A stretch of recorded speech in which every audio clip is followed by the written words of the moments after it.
king and one throne. Olympia beat Dundee, that's killing two birds with one stone. Everybody lifting them weights. This is Ruth Silverman here, BODTV. I am with the most totally awesome man in the bodybuilding universe, Lee Haney. Ruth, you're making my head big. Well, you know, Lee, I mean, when I got into commentating on the sport, I mean, it was you and Corey Everson, the king and queen of bodybuilding, and, you know, for me, you'll always be royalty. Well, I really appreciate that. What a compliment. And, you know, we've seen the sport change quite a bit since that time. You know, you got the new era of bodybuilding, and you have the guys now particularly a lot bigger, the girls a lot bigger, but now you have the other transitions related to the physique and so forth, which is giving sort of a new lift to bodybuilding, which is great. So you got people who say, well, I can't be that big, but guess what? I love fitness, I love competing, so I can do this. Olympia with legends are made. You getting served like a butler. I'm old school, I pull up in the cutlass. Hop out, big as Jay Cutler. The best round of applause, they give me a wow. Fitness, figure, bikini, Olympia. Vegas, we in your town. I got the IFBB. So what do you think about this year's Olympia? Yeah, Phil, you know something, I'm real impressed with Phil. Phil has figured his way through how to peak. Yeah. So learning how to eat is extremely important. He understands his nutrition, he understands the entire process of getting ready. That's what separates you from the rest of the pack. Once you get that science down, you can go anywhere you want to go. One thing about Phil, I noticed, he didn't do a bunch of shows. He did one show a year. He didn't wear himself out. And then when he got to the pros, he waited. He didn't do his debut. He didn't do his debut right away. Put on some size. So he's taking it very cautiously. I like that. That's very smart. That was some advice that Robert Robinson gave years ago. Really? That Lee only hit maybe 1 or 2 shows max for the year. That way your body's refreshed, your energy level is good. You can also avoid injury. So Phil is right on top of the science of preparing. I would say I would pick Kai Green to come in second. I would pick Branch Warren to come in third. Have you got to look at those guys? I think what you're saying there is right on the money because Kai have phenomenal physique. Oh man, a lot of size. He's got a peak. That's the part that's missing from Kai. I mean, from every angle, he looks great. And he can definitely give Phil Pete a run for his money. Now then you got Branch Warren. I mean, he's always coming in great shape, grip.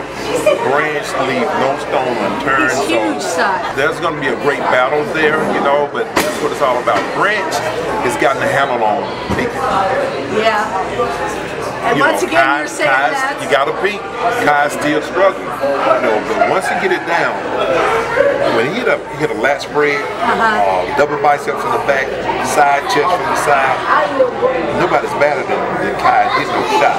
Yeah. But the guy can hit all of his mandatory poses and look great in them. Yeah. His lats go all the way down to his waist.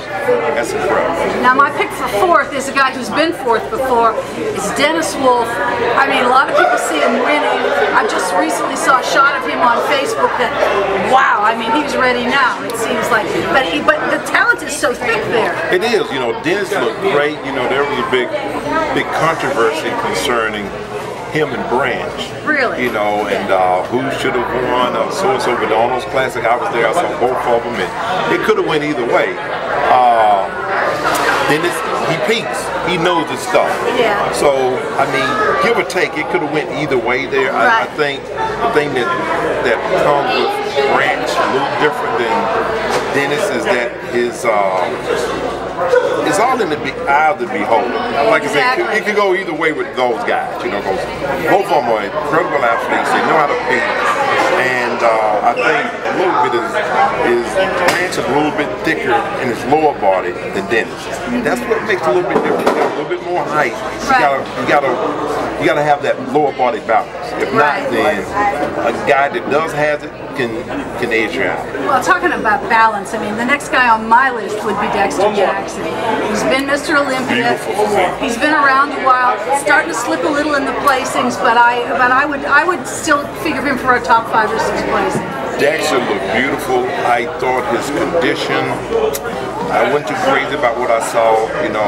Was this last year? Last year, you know, I think his sharpness, I think you got to be careful that you don't try to out-muscle anybody, because that's not his game. No. He's got beautiful muscle. I mean, the caps on his delts, his legs. His nickname is the Blade. Yeah. If he just stick with doing what he do best, yeah, he's gonna hurt some lot of people. And no, he's not over the hill. He is the hill. He's got to remember to stay true to who he is. All right, and I got some bad news for you. I just got a text from someone in the know who tells me that your favorite guy, Cedric McMillan, is not doing the I just got a text from Lonnie Teeper. We were talking about it. He didn't answer me when I said, "Are you sure?" So I'm taking LT's word on that. Man, I got to give Cedric a call. You know, when I saw this guy pose, I don't know what show it was, a guest appearance. He was doing a guest appearance. It brought tears to my eyes, because when I saw and Cedric was shape, size, balance, I saw this nice tapering waist, something that has been missing. Oh, yeah, okay, you know, not saying that it's gone, because the Blade brings that to the table, you know. Fear brings that to the table, but Cedric has a sort of a longness about his physique that's really overpowering. You know, it flows very well, which is rare, you know. He's tall. When you get a tall guy that have those type of characteristics, he can stay around for a long period of time. That was Arnold, that was me, that was Dorian. Right. Of course, I thought we was a lot prettier than Dorian. No comment. I won't say a word. I will tell him. Of course, he knows I'm prettier than he is, you know, so anyway. So yeah, and then the next guy on the list, I would have had Cedric break it into that top 6, but people are talking about Evan Santopani. Have you gotten a good look at him? Well, he has a fantastic physique, and as I said, you know, these guys' ability to peak, that's what makes a difference. Tying this in together, you know, for that one event is the name of the game. So until they prove themselves, I can't say a whole lot about anybody beyond the 5, 6 you just spoken of. Of course, they got to prove it. Proof is in the pudding. And it's going to be a talent-laden lineup, that's sure. So here we are with Mr. Lee Haney talking about the Olympia. And this is Ruth Silverman and Lee Haney for BODTV.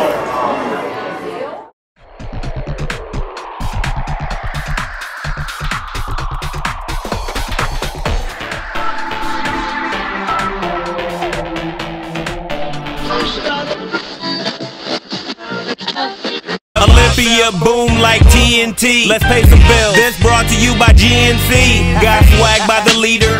Smoke J, DJ Majesty. Showing major love to Joe Weider. You gon' beat me. The voice of pro bodybuilding. Pro bodybuilding weekly. Jay said we are lions. We don't need no K. Me and Matt see you all in Vegas. Yeah, on stage.